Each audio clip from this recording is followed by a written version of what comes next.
Paano gamitin ang teleprompter? Hindi ko alam kung ganyan talaga yung bigkas niyan, pero ayan yung, may script ka, nababasahin mo na lang kung ikaw ay mahilig magsalita sa harap ng camera at nakakalimutan mo yung mga sasabihin mo, kailangan mo ng script, yung mga nakasulat na yung sasabihin mo sa iyong screen.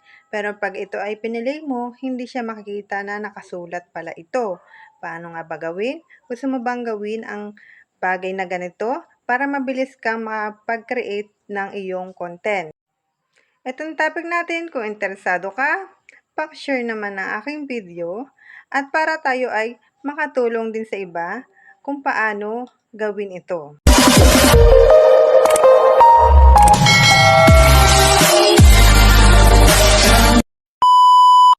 Dito tayo sa ating editing app kay CapCut, hindi tayo sa new video.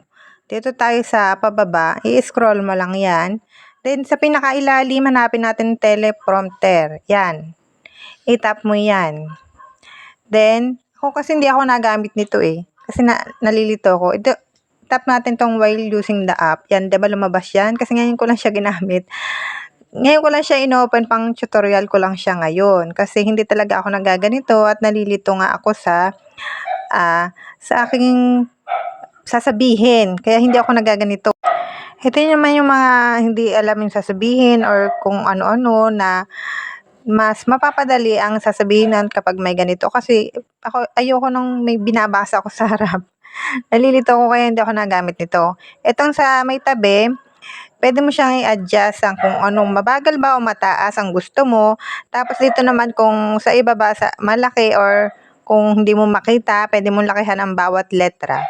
Sa pinakailalim naman ang color, kung anong gusto mong color para kitang-kita mo siya. Then dito, sa may tabi, isang side, pwede mo siyang ipalipat-lipat. Kung sa tabi, sa taas, o sa baba, kung saan mo ilagay, kung saan gusto mo ilagay. Para kung saan ka comfortable yung basahin. Then, syempre, itong nilagay ni CapCut, tatanggalin natin yan. Syempre, diyan natin ilalagay yung iyong script na babasahin sa gagawin mong content, sa iyong gagawing video. Yan, magta-type tayo, for example, ito.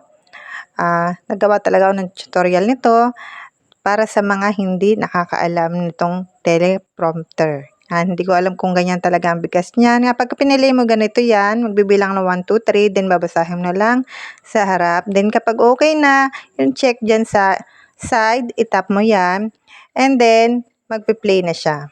O, diba? Wala, hindi natin makita yung screen na script na binasa ko sa screen. Hindi nakikita yan dahil nga tayo lang nakakakita. Kung okay na, sana nasundan mo ang aking tutorial. At kung nagustuhan mo ang aking video na ito, paki-share naman.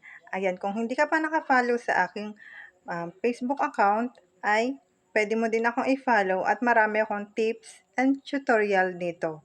Pwede mo din bisitahin yung aking account at baka isa sa mga video ko ang makatulong sa iyo.